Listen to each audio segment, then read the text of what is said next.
Hello friends, हमारे YouTube channel driving path पे आप सबका स्वागत है। पिछले लेक्चर में मैंने केमिस्ट्री को स्टार्ट किया था, क्लास 10th की केमिस्ट्री।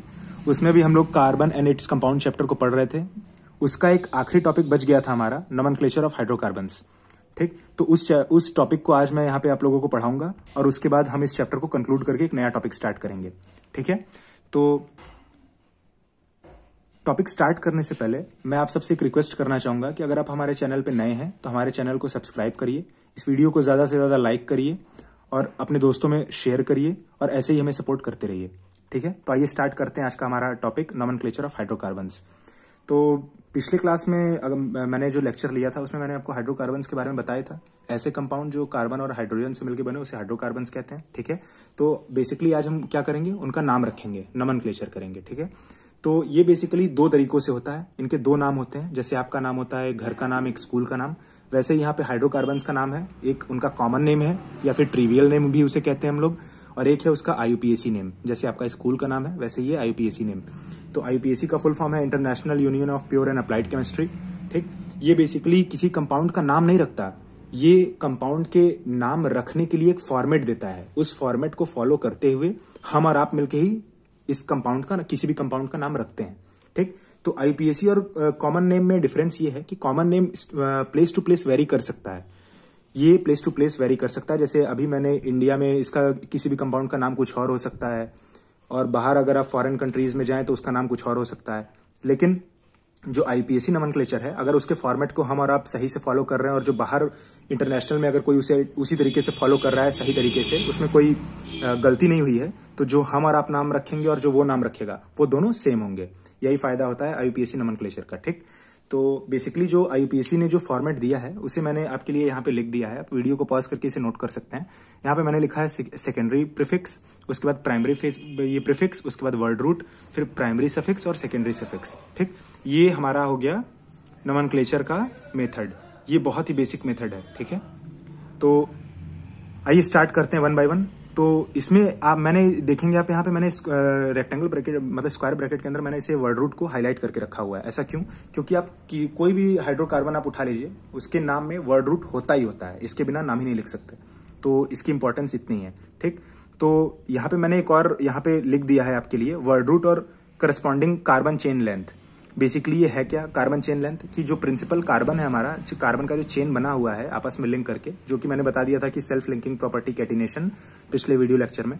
तो यहाँ पे आप देख रहे होंगे कि अगर कार्बन प्रिंसिपल चेन में अगर कार्बन एक है, सिर्फ एक कार्बन प्रेजेंट है, तो उसके लिए हम वर्ड रूट क्या यूज करेंगे, मेथ। 2 कार्बन है तो उसके लिए क्या यूज करेंगे, एथ। 3 कार्बन है तो उसके लिए हम प्रोप यूज करेंगे। 4 कार्बन है तो ब्यूट, 5 है तो पेंट, 6 है तो हेक्स, 7 है तो हेप्ट, 8 है तो ऑक्ट, 9 है तो नोन, 10 है तो डेक, और 11 कार्बन एटम्स हैं तो उसके लिए अनडेक, और 12 रहेंगे तो उसके लिए डोडेक यूज करते हैं। ठीक, अब वन बाय वन हम देखेंगे जो कि हमारा फॉर्मेट दिया गया है IUPAC के द्वारा। तो उसमें मैंने आपको पहले बता दिया वर्ड रूट के बारे में। अब आइए हम लोग देखते हैं प्राइमरी सफिक्स। तो बेसिकली हम लोग प्राइमरी सफिक्स का यूज करते क्यों हैं? इसका यूज होता है ये पता करने के लिए कि जो हमारा कार्बन चेन दिया हुआ है हमें, वो सैचुरेटेड है या अनसैचुरेटेड है। अब सैचुरेटेड अनसैचुरेटेड मैंने अपने पिछले वीडियो लेक्चर में आपको बता दिया था, तो आप उसको वहां से देख के वेरीफाई कर सकते हैं, मतलब वहां से आप देख के समझ सकते हैं उसको। तो सैचुरेटेड में मैंने बताया था कि कार्बन कार्बन में लिंकेज सिंगल बॉन्ड का होगा, और अनसैचुरेटेड में या तो डबल बॉन्ड होगा या तो ट्रिपल बॉन्ड होगा कार्बन कार्बन के बीच में। ठीक है, तो प्राइमरी सफिक्स हम लोग बेसिकली इसीलिए यूज करते हैं कि हमारा जो कार्बन चेन है वो सैचुरेटेड है या अनसैचुरेटेड है। इससे हमें ये पता चल जाता है। अब हमारे पास इसी बेसिस पे 3 तरह के 3 प्राइमरी सफिक्स होते हैं।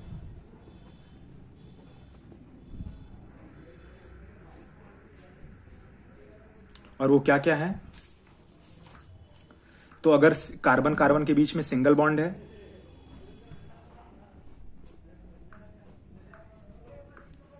तो प्राइमरी सफिक्स में क्या लगेगा, वर्ड रूट के जस्ट बाद इमीडिएट आफ्टर वर्ड रूट हम लोग क्या यूज करेंगे, एन, ANE, एन। ठीक, अगर कार्बन कार्बन के बीच में डबल बॉन्ड है तो हम लोग क्या यूज करेंगे, प्राइमरी सफिक्स ENE, इन। और कार्बन कार्बन के बीच में अगर ट्रिपल बॉन्ड है, और अगर कार्बन कार्बन ट्रिपल बॉन्ड हो, ट्रिपल बॉन्ड, तो हम लोग क्या यूज करेंगे, आइन, YNE, आइन। ठीक, तो ये हमारा हो गया प्राइमरी सफिक्स।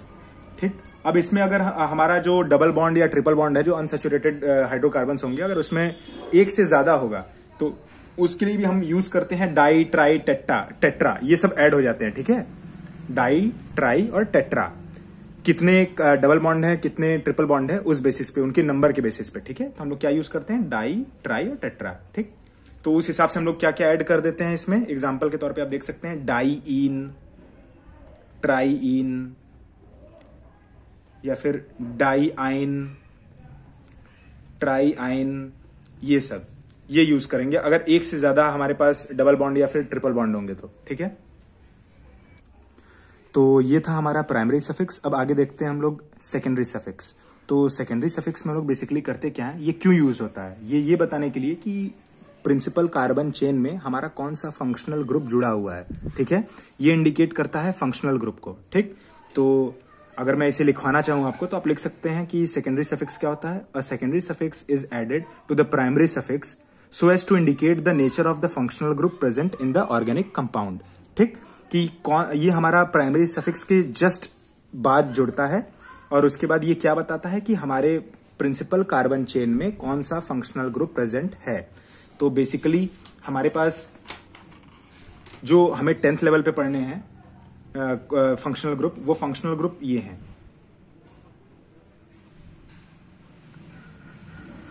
वो फंक्शनल ग्रुप ये हैं। तो ये है हमारे फंक्शनल ग्रुप, इसे मैंने आपके लिए लिख दिया है। तो फंक्शनल ग्रुप में बेसिकली हमारा कौन कौन सा क्लास है ऑर्गेनिक कंपाउंड का, एक है एल्कोहल, फिर है एल्डिहाइड, फिर है कीटोन, फिर है कार्बोक्सिलिक एसिड।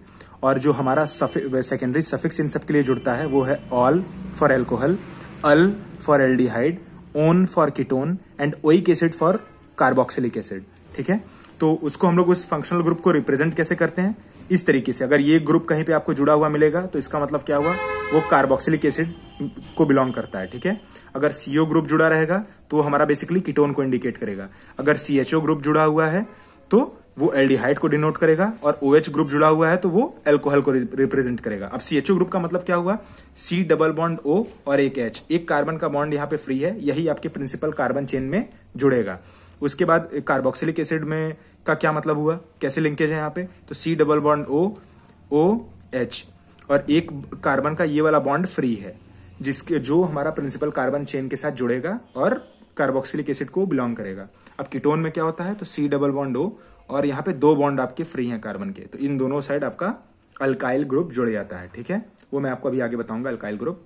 ठीक, तो ये आपका आगे दोनों साइड से जुड़ता है, प्रिंसिपल कार्बन चेन को हम लोग काउंट करते हैं और उसी हिसाब से मैं आपको अभी नोमेनक्लेचर बताऊंगा। ठीक है, अब सेकेंडरी सफिक्स को प्राइमरी सफिक्स में ऐड करते टाइम एक बात का हम लोग ध्यान देते हैं कि अगर हमारा जो ये सेकेंडरी सफिक्स है अगर उसमें वॉबल आता है, ठीक, तो जो लास्ट है प्राइमरी सफिक्स में जो ई एन ई या Y N E, A N E जो हम लोग लिखते हैं, आप यहाँ पे देख सकते हैं, तो उसमें एक ई आ रहा है।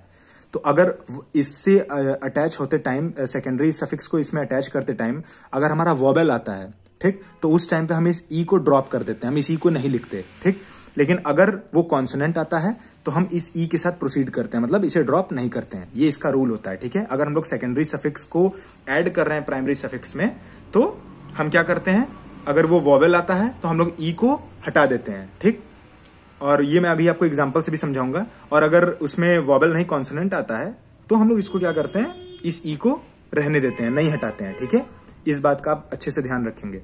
ठीक है, ये सेकेंडरी सफिक्स को प्राइमरी सफिक्स में ऐड करते टाइम ऐसा होता है। ठीक है, तो ये था सफिक्स। अब आइए हम लोग देखते हैं प्रीफिक्स को, फिर हम लोग एक साथ सबको पढ़ने के बाद फिर हम लोग नोमेनक्लेचर पढ़ेंगे। ठीक है, तो ये अब हम स्टार्ट करते हैं प्रीफिक्स। जैसा कि आपने सफिक्स में देखा उसमें प्राइमरी सेकेंडरी 2 सफिक्स था, तो वैसे यहाँ पे प्रीफिक्स में भी है, यहाँ पे भी 2 हैं, प्राइमरी और सेकेंडरी। ठीक है, तो जो प्राइमरी प्रीफिक्स होते हैं उनका बेसिकली काम क्या होता है, इसमें भी हम पहले पढ़ते हैं प्राइमरी प्रीफिक्स। इसका बेसिकली काम क्या होता है, क्यों इसको यूज करते हैं, तो इसका यूज बेसिकली सिर्फ इसीलिए होता है कि हम डिस्टिंग्विश कर सकें साइक्लिक और एसाइक्लिक हाइड्रोकार्बन में। ठीक है, ये बेसिकली डिस्टिंग्विश करने के लिए होता है कि हमारा जो हाइड्रोकार्बन चेन है क्या वो साइक्लिक फॉर्म में है या फिर वो एसाइक्लिक फॉर्म में है। अब साइक्लिक का मैंने आपको पिछले क्लास में बताया था, अगर 3 कार्बन है और अगर उसका हम लोग साइक्लिक बनाए उसे, तो ऐसा ट्रायंगल और ऐसा स्क्वायर, ऐसा पेंटागन, हेक्सागन ऐसे बनता है। तो ये हमारा साइक्लिक होता है, साइक्लिक हाइड्रोकार्बन। तो बेसिकली अगर कहीं पे साइक्लिक हाइड्रोकार्बन है तो हम लोग प्राइमरी प्रीफिक्स में वर्ड रूट के जस्ट पहले हम लोग क्या ये वर्ड यूज करते हैं, साइक्लो। साइक्लो ये टर्म हम लोग बेसिकली वर्ड रूट के जस्ट आगे लगा देते हैं प्राइमरी प्रीफिक्स की तरह। अगर वो हमारा कंपाउंड साइक्लिक है तो हम लोग साइक्लो यूज करेंगे, ठीक है, साइक्लो। उसके बाद यहाँ पे आप देख रहे होंगे कार्बन, अगर मान लीजिए मैं 4 ब्यूटेन का ये इसका एग्जांपल ले लेता हूँ, साइक्लो ब्यूटेन का। तो देखिए यहाँ पे कार्बन कार्बन के बीच में एक लिंकेज है, मतलब सिंगल बॉन्ड है। तो कार्बन कार्बन के बीच में सिंगल बॉन्ड को मैंने सैचुरेटेड में क्या बताया था, अल्केन। तो उसका हम लोग क्या यूज करते हैं, प्राइमरी सफिक्स क्या लेंगे, एन। 4 कार्बन है तो ब्यूट, तो ये हो गया ब्यूटेन। लेकिन अब हम लोग प्राइमरी प्रीफिक्स इसलिए यहां पे जोड़ेंगे क्योंकि ये ओपन चेन नहीं है, मतलब ये साइक्लिक कंपाउंड है, ए साइक्लिक नहीं है। देखिए यहाँ पे साइक्लिक है, देखिए इसे हम इसका नॉमेनक्लेचर कर रहे हैं तो ये साइक्लिक है, ठीक। तो इसके हम लोग क्या यूज करेंगे, CYCLO, साइक्लो ब्यूटेन। साइक्लो मतलब क्यों, क्योंकि ये साइकिल मतलब ये पूरा क्लोज्ड है ऐसे, ठीक है, पूरा क्लोज्ड है, ये ओपन फॉर्म नहीं है, ओपन स्ट्रक्चर नहीं है, ठीक। ये एरिया इनक्लोज कर रहा है, देख लीजिए आप यहाँ पे देख सकते हैं, ये ओपन नहीं है, ठीक है। और ब्यूट क्यों लिया, क्योंकि 4 कार्बन है तो हमारा जो वर्ड रूट होगा वो क्या होगा, ब्यूट। और कार्बन कार्बन के बीच में सिंगल बॉन्ड है तो हमारा जो प्राइमरी जो हमारा सफिक्स था वो यहाँ पे आप देख लीजिए क्या होगा, एन, ANE, जैसा कि मैंने आपको पीछे बताया था। तो वर्ड रूट हो गया, प्राइमरी सफिक्स हो गया, और यहाँ पे प्राइमरी प्रीफिक्स हो गया। तो प्राइमरी प्रीफिक्स किस लिए होता है, सिर्फ हमें साइक्लिक और ए साइक्लिक डिसाइड करने के लिए। तो यहाँ पे मैं लिख देता हूं, use to decide whether the hydrocarbon is cyclic or acyclic, ठीक है। सिर्फ इसी को डिफरेंशिएट करने के लिए हमारा प्राइमरी प्रीफिक्स यूज होता है। मैंने इसका एक एग्जांपल भी यहां पे दिया, आप इसे देख सकते हैं कि कार्बन की 4 थे तो वर्ड रूट हमने क्या लिया, ब्यूट। कार्बन कार्बन के बीच में सिंगल बॉन्ड है तो क्या हम लोग प्राइमरी सफिक्स क्या लिया, एन। और क्योंकि ये साइक्लिक कंपाउंड है तो हम लोग यहाँ पे प्राइमरी प्रीफिक्स क्या लेंगे, साइक्लो। तो इस कंपाउंड का नाम क्या हो गया, साइक्लो ब्यूटेन, ठीक। ये हो गया इसका नाम, ठीक। अब आइए हम लोग देखते हैं सेकेंडरी सफिक्स के ऊपर, ठीक है। ये क्या होता है, सेकेंडरी सफिक्स क्या होता है। तो बेसिकली कुछ ऐसे भी ग्रुप्स होते हैं जिन्हें हम फंक्शनल ग्रुप के कंसीडर हम उसे कंसीडर नहीं करते कि वो फंक्शनल ग्रुप है। हम उसे समझते हैं कि वो एक सब्स्टिट्यूएंट की तरह यूज होता है, मतलब एक सब्स्टिट्यूएंट, हाइड्रोजन को जो रिप्लेस करके आ जाए, ठीक है। तो उसको, उन ऐसे ग्रुप्स को हम लोग क्या कहते हैं, सेकेंडरी सफिक्स। उनको हम सेकेंडरी सफिक्स की तरह यूज करते हैं। और उसमें कौन कौन से ग्रुप आते हैं, तो उसमें आता है आपका फ्लोरो ग्रुप, उसके बाद आता है क्लोरो, उसके बाद आता है ब्रोमो, फिर आइडो। बेसिकली 10th में आपको यही पढ़ना है, ठीक है। तो मैं इसको ज्यादा बड़ा नहीं करूंगा, बस इतने और भी ग्रुप्स आते हैं जैसे मिथॉक्सी, इथॉक्सी, मिथाइल, इथाइल। तो वो सब आपका ईथर में आ जाएगा या फिर इन सब में आ जाएगा। तो मैं उसे यहाँ पे नहीं बता रहा हूँ क्योंकि वो फालतू में कंफ्यूजन क्रिएट करेगा। आपको 10th के लिए सेकेंडरी सफिक्स में इसी की जरूरत है कि अगर मतलब प्राइमरी सफिक्स तो आपने यूज देख लिया कि इसका यूज यही है कि अगर कोई हमारा साइक्लिक कंपाउंड है तो उसके लिए हम लोग साइक्लो जोड़ेंगे। अगर साइक्लिक नहीं है और उसमें फ्लोरीन, क्लोरीन, ब्रोमीन, आयोडीन अगर ये सब जुड़े हुए हैं, ये सब्स्टिट्यूएंट की तरह यूज होते हैं। मतलब ये ऐसे तो कोई फंक्शनल ग्रुप हम इसे कंसीडर नहीं करते, लेकिन ये हाइड्रोजन को रिप्लेस कर देते हैं। जैसे अगर CH2 डबल बॉन्ड CH2 है तो एक रिएक्शन, अब इस बार तो कोर्स में रिएक्शन रहा नहीं, तो अगर हम उसको ब्रोमीन मतलब ये ले लें, ब्रोमीन ले लें और हम लोग HNu मतलब उसे लाइट के सामने रख दें, एनर्जी दे दें, तो वो क्या होता है, वो ब्रोमीन के बॉन्ड को तोड़ देता है और 2 ब्रोमीन जुड़े जाते हैं जाके उस डबल बॉन्ड को हटा के। तो ठीक, तो डबल बॉन्ड वो सिंगल बॉन्ड में कन्वर्ट हो जाता है और वहां पे 2 ब्रोमीन जुड़े जाते हैं ऐसे। जैसे ये रिएक्शन है और यहाँ पे Br2 ले लें और HNu एनर्जी ले लें, ठीक। तो लाइट के प्रेजेंस में ये क्या बना देता है, CH2Br, ठीक। ये मतलब ऐसे लिखेंगे हम इसे, तो CC, एक ब्रोमीन यहाँ पे है, एक ब्रोमीन यहाँ पे है, यहाँ पे H, यहाँ पे H, यहाँ पे H, यहाँ पे H, ये कंपाउंड ये बन जाता है, ठीक है। तो इसीलिए हम इसे सब्स्टिट्यूएंट की तरह यूज करते हैं, ये कोई फंक्शनल ग्रुप की तरह हम इसे कंसीडर नहीं करते। इसीलिए यहाँ पे हम सेकेंडरी सफिक्स क्या यूज करते हैं, फ्लोरो, क्लोरो, ब्रोमो, आइडो, ठीक। अब जैसे मैं यहाँ पे एक एग्जाम्पल दे देता हूँ कि अगर मान लीजिए हमारे पास मीथेन है, ठीक, तो CH4 मैंने इसे लिखा हुआ है। उसके बाद अगर इसमें सब्स्टिट्यूट कराएं एक हाइड्रोजन को एक फ्लोरीन से या फिर एक ब्रोमीन से यहाँ पे कुछ भी लगा सकता हूं, तो मैंने यहाँ पे फ्लोरीन लगा दिया। ठीक, आपके सामने मैंने यहाँ इसे फ्लोरीन लगा दिया। तो अब इसका नाम हम क्या रख देंगे यहाँ पे, तो हम यहाँ पे यूज करेंगे फ्लोरोमीथेन, क्योंकि एक कार्बन है तो मिथ, वर्ड रूट हमारा क्या आएगा, एक कार्बन है तो वर्ड रूट में हम क्या यूज करेंगे, मिथ, और कार्बन के साथ सबका सिंगल बॉन्ड है तो एन आ गया। ठीक, और यहाँ पे फ्लोरीन जुड़ा हुआ है as a substituent for carbon, ये हाइड्रोजन, तो हम इसके लिए जो हमारा सेकेंडरी सफिक्स है वो क्या जोड़ देंगे, फ्लोरो,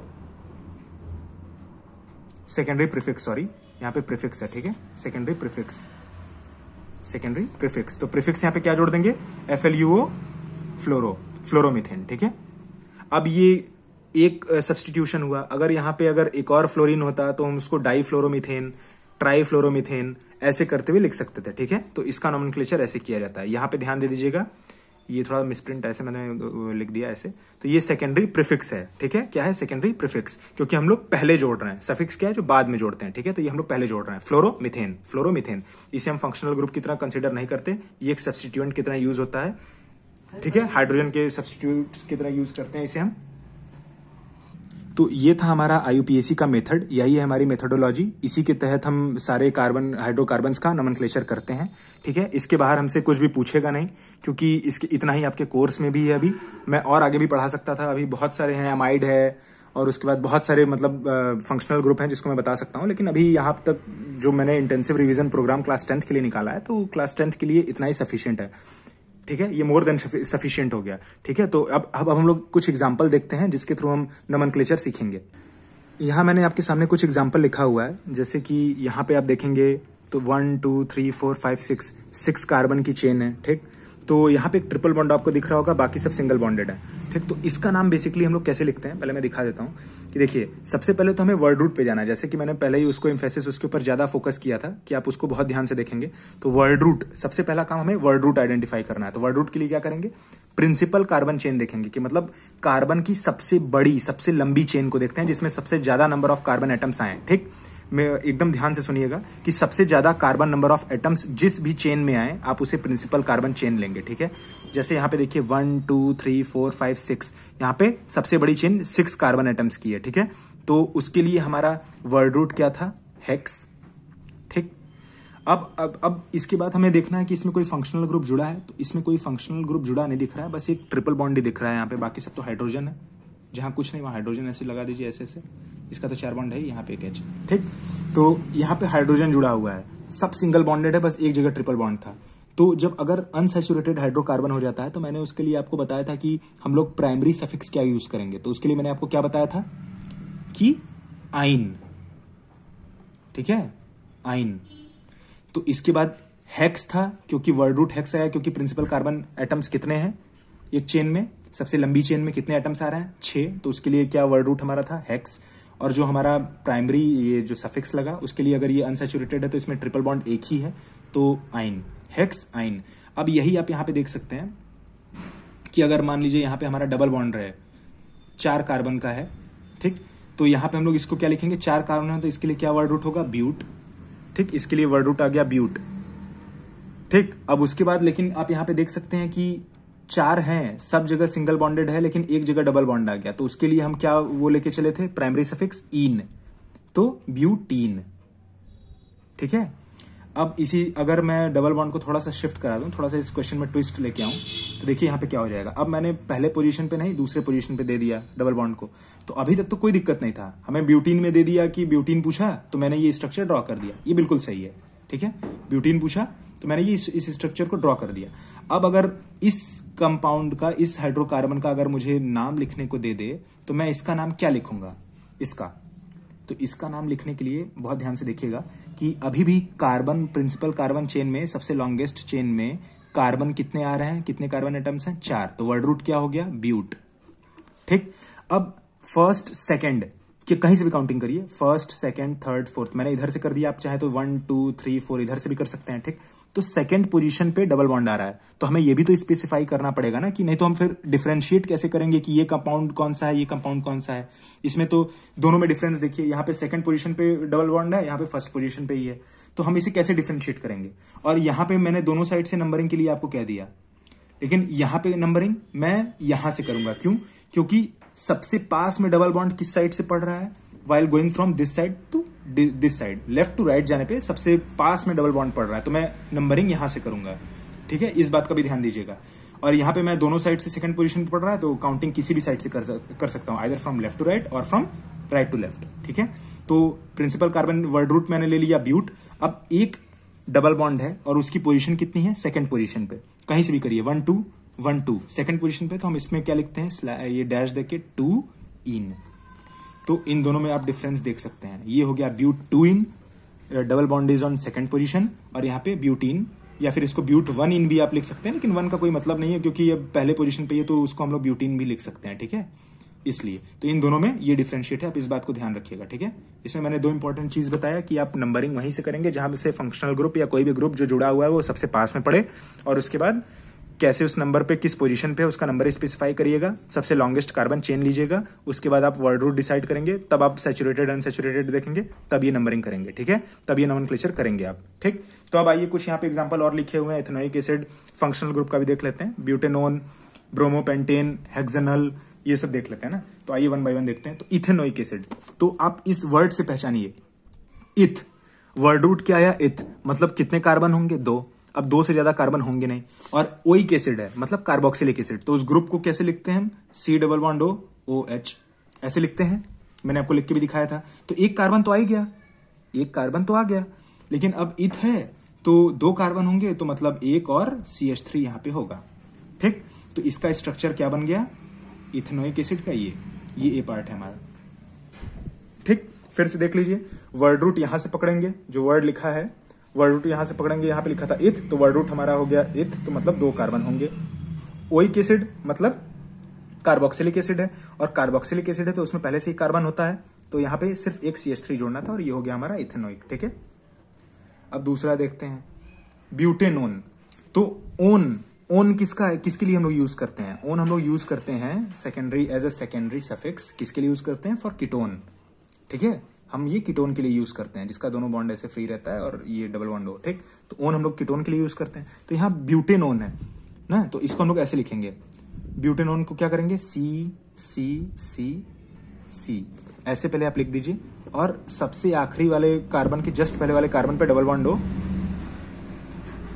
ठीक। ये हो गया हमारा क्या, ब्यूटेनोन। बाकी जो मैंने छोड़ा हुआ है वहां पे हाइड्रोजन है, सब जगह हाइड्रोजन है, ऐसे इसका तो 4 बॉन्ड हो गया, ठीक है। ये हो गया ब्यूटेनोन। आप इसी से पकड़ेंगे वर्ड से, यहाँ पे देखिए कि लिखा हुआ है पहले से ब्यूट, तो वर्ड रूट क्या हो गया, ब्यूट, मतलब 4 कार्बन। 4 कार्बन तो आपकी लास्ट में आप देखेंगे सेकेंडरी सफिक्स क्या जुड़ा है, ओन, उससे आप फंक्शनल ग्रुप का पता करेंगे। तो फंक्शनल ग्रुप का पता करेंगे तो यहाँ पे आ गया कीटोन, कीटोन में पहले से 1 कार्बन है, तो बाकी हमें कितने कार्बन जोड़ने होंगे, 3। अब दोनों साइड से कीटोन ग्रुप का, दोनों साइड से ये फ्री है, बॉन्ड फ्री है, तो ये कभी भी लिंक करेगा तो बीच में लिंक करेगा, कभी हमेशा सबसे आखिरी में नहीं लिंक करेगा, ठीक है, क्यों, नहीं तो इसका एक बॉन्ड फ्री रह जाएगा। वो हमेशा कभी भी टर्मिनल पोजीशन पे कीटोन ग्रुप नहीं ऐड होता, कहीं नहीं जुड़ता, ठीक है, क्योंकि उसका दोनों बॉन्ड फ्री है, ठीक, ध्यान रखेंगे। अगर ये सबसे लास्ट में जुड़ेगा तो ये एल्डिहाइड नहीं हो जाएगा। आप यहाँ पे मान लीजिए कोई भी अल्काइल ग्रुप जोड़ दिए, CH3 कुछ भी जोड़ दिए, तो सबसे लास्ट में अगर कुछ नहीं है तो हाइड्रोजन लगा देंगे यहाँ पे, तो हाइड्रोजन लगा देंगे तो ये तो ग्रुप ही बदल गया ना, ये तो एल्डिहाइड हो गया। तो इसीलिए कीटोन कभी भी टर्मिनल पोजीशन पे नहीं जुड़ता, वो हमेशा बीच में जुड़ता है, ठीक है, इस बात का भी ध्यान रखिएगा, ठीक। तो ये हो गया हमारा कीटोन ग्रुप का। अब इसमें एक और ट्विस्ट लेके आते हैं, अगर ये बीच में जुड़ता है तो मान लीजिए मैं इसी ब्यूटेनोन को अगर मैं यहाँ पे ऐसे लिख दूं, मैंने इसका स्ट्रक्चर थोड़ा सा मैंने सोचा इसका स्ट्रक्चर नहीं, इसमें तो कहीं होगा नहीं क्योंकि इधर से पहले पोजीशन पे, इधर से भी पहले पोजीशन पे आएगा, इसमें का ज्यादा चेंज होना नहीं है। अगर मैं दूसरे कंपाउंड को लूं जैसे पेंटेनोन, ठीक है। अब यहां पे देखिए वॉबल आया था, ओ क्या है, वॉबल है, तो पेंटेन का, पेंटेन का मैंने क्या किया, ANE आता था, अब यहाँ पे ONE को मुझे जोड़ना था, तो ये भी वॉबल है, यहाँ पे E है और ये वॉबल है, तो मैंने क्या बताया था कि अगर वॉबल ऐड होगा तो ये E को हम लोग ड्रॉप कर देंगे, E को नहीं लिखेंगे, तो इसीलिए हम इसका नाम क्या लिखेंगे, पेंटेन ओन, ठीक है। E मैंने यहाँ पे नहीं लिया क्योंकि वॉबल आ रहा था, ठीक है ना, इस बात का भी ध्यान रखिएगा। अब देखिए मैं इसका स्ट्रक्चर बनाता हूं, 1 2 3 4 5, ठीक। अब मान लीजिए सबसे पहले कीटोन ग्रुप यहाँ पे जुड़ा हुआ है, और दूसरी बार मैंने कीटोन ग्रुप को जब जोड़ा तो मैंने कीटोन ग्रुप को यहां जोड़ दिया, ठीक। ठीक। अब दोनों में क्या डिफरेंस होगा, तो मैंने आपको अभी कुछ देर पहले यहाँ पे जब मैंने एग्जांपल दिया था तो मैंने समझाया था कि आप उधर से काउंटिंग स्टार्ट करेंगे, प्रिंसिपल कार्बन चेन की काउंटिंग वहां से स्टार्ट करेंगे जहां से फंक्शनल ग्रुप सबसे पास में पड़े या कोई भी ग्रुप जुड़ा हो वो सबसे पास में पड़े। ठीक, तो यहाँ पे मैंने काउंटिंग किया 1 2 3 4 5 ऐसे। अब यहाँ पे 1 2 3 4 5 ऐसे काउंटिंग किया। ठीक है, ठीक, यहां से भी 3 पे पड़ता, यहां से भी 3 पे पड़ता तो बात वही पड़ती, लेकिन इसके नाम में डिफरेंस हो जाएगा। मैं इसे पेंटेनोन कहूंगा, पहले वाले को, ये फर्स्ट वाला है, इसे पेंटेनोन कहूंगा, लेकिन दूसरे वाले को मैं क्या कहूंगा, पेंटेन 1 2 3। यहां पे देखिए सेकंड पे था, कोई दिक्कत नहीं है, वहां पे तो टर्मिनल पे जुड़ता नहीं। अब इसे मैं क्या कहूंगा, स्पेसिफाई मुझे करना पड़ेगा, 1 2 3 3 ओन, पेंटेन 3 ओन, मैं इसे ये लिखूंगा। ठीक है, आप इतना आपको समझ में आया, ऐसे ये डिफरेंस होता है इस नोमेनक्लेचर में। अब आइए हम लोग अपने बाकी दो बचे हुए एग्जांपल्स को देखते हैं। ब्रोमोपेंटेन, जैसा कि मैंने आपको बताया था कि जो हमारा प्रीफिक्स है उसमें ब्रोमो जो यूज होता है वो हमारा सेकेंडरी प्रीफिक्स की तरह यूज होता है। ठीक है, मैंने आपको बताया था। तो सेकेंडरी प्रीफिक्स यहाँ पे क्या है, ब्रोमो, मतलब Br ग्रुप जुड़ा हुआ है। ठीक, अब पेंटेन है तो हम लोग इससे एक चीज देखेंगे, वर्ड से पकड़ेंगे कि क्या है। जो लिखा हुआ है ब्रोमो, तो मुझे पता चल गया कि हमारा ये सेकेंडरी प्रीफिक्स क्या जुड़ा हुआ है। अब पेंट है, पेंट मतलब वर्ड रूट क्या हुआ, 5 कार्बन की चेन है, तो 5 कार्बन की चेन हमने यहाँ पे ड्रॉ कर दी। ठीक, एन है मतलब सब सिंगल बॉन्डेड है। ठीक, तो ब्रोमोपेंटेन मतलब अब इसमें कोई नंबर नहीं लिखा है कि 1 ब्रोमोपेंटेन 2 ब्रोमोपेंटेन, तो हम इसके लिए क्या करेंगे, सबसे पहले पोजीशन पे Br ऐड कर देंगे। ठीक है, तो ये हमारा हो गया इसका स्ट्रक्चर। अब यहीं पे अगर लिखा रहता 2 ब्रोमोपेंटेन, तब इससे आप क्या समझते, मैंने आपको बताया था कि नंबरिंग करते टाइम आप उधर से नंबरिंग करेंगे जहां से कोई भी ग्रुप जुड़ा हो वो पास में हो। 2 का मतलब क्या हुआ, जहां पे भी जिस साइड से भी काउंटिंग करेंगे सेकंड पोजीशन पे ब्रोमीन ऐड होना चाहिए, तो हम इधर से काउंटिंग कर नहीं सकते क्योंकि 4th पोजीशन पे पड़ेगा, तो हमें काउंटिंग इधर से करना होगा फ्रॉम लेफ्ट टू राइट, 1 2 3 4 5, तो 2 ब्रोमोपेंटेन हो गया। अब यहाँ पे 3 ब्रोमोपेंटेन होता तो किसी भी साइड से आप नंबरिंग कर लेते, 1 2 3 यहां से भी पड़ेगा, 1 2 3 यहां से भी पड़ेगा। तो इसको मैं लिख के दिखा देता हूं कैसे कंफ्यूज ना हो आप। यहाँ पे Br है तो यहाँ पे 1 2 3 पे पड़ रहा है, अब फिर इधर से काउंटिंग करेंगे तो 1 2 3 पे ही पड़ रहा है। ठीक, तो 3 ब्रोमोपेंटेन हो जाएगा ये। ठीक है, तो ऐसे इन सबका नोमेनक्लेचर करेंगे। होप कि आपको ये समझ में आ रहा होगा। अब हम चलते हैं अपने नेक्स्ट एग्जाम्पल की तरफ, हेक्सेनल। तो हेक्स वर्ड रूट क्या है यहां पे आप पकड़ेंगे नाम से, हेक्स मतलब 6 कार्बन की चेन है। ठीक, अब अल है, लास्ट में अल है, और हेक्स एन है। एन मत का क्या मतलब हुआ कि कार्बन कार्बन के बीच में सिंगल बॉन्ड। ठीक, अब आप यहां पे देखेंगे इसके नाम को अगर तोड़ेंगे तो हेक्स एन है। ठीक, और उसके बाद एल लिखा हुआ है, तो ये हेक्स जो आया ये किसके लिए आ गया, वर्ड रूट के लिए। एन आ गया, ध्यान दीजिएगा एकदम, एन आया तो एन सिंगल बॉन्ड के लिए आया। ठीक है, लेकिन यहां पे ई नहीं लिखे हैं, क्यों, क्योंकि ए वॉबल है और वॉबल ऐड होगा तो ई को हम लोग ड्रॉप कर देंगे, नहीं लिखेंगे। तो अल अब किसके लिए आता है, तो aldehyde group, CHO group, C double bond OH, इसका एक फ्री होता है तो ये टर्मिनल पे ही जुड़ता है, सिर्फ टर्मिनल पे जुड़ेगा। ठीक है, तो आखिरी वाला जो हमारा कार्बन होगा उस पे ऐसे लगा दीजिए, 1 2 3 4 5 6 कार्बन की चेन हो गई, बाकी सब हाइड्रोजन हो गए, और यहाँ पे हमारा ये फंक्शनल ग्रुप अटैच हो गया। तो इसके लिए हम लोग क्या लिखेंगे, हेक्सेनल। अब इस वीडियो को हम यहीं पे कंक्लूड करते हैं। ये था क्लास 10th के लिए नोमेनक्लेचर। इससे ज्यादा आपसे पूछेगा नहीं और आपको इससे ज्यादा पढ़ना नहीं है अभी 10th में, क्योंकि कोर्स जो रिवाइज हुआ है आपको रिएक्शन पढ़ना नहीं है। तो नोमेनक्लेचर में ये मोर देन सफिशिएंट है। अगर आपको ये वीडियो पसंद आया हो तो आप इसे ज्यादा से ज्यादा लाइक करिए, हमारे चैनल को सब्सक्राइब करिए और इस वीडियो को ज्यादा से ज्यादा शेयर करिए। So that's all for today and all the best for your exam. और हाँ, सब्सक्राइब करने के बाद बेल आइकन को प्रेस करना ना भूलें ताकि हमारे आने वाली वीडियोस की नोटिफिकेशन आपको इजीली मिल जाए। Thank you.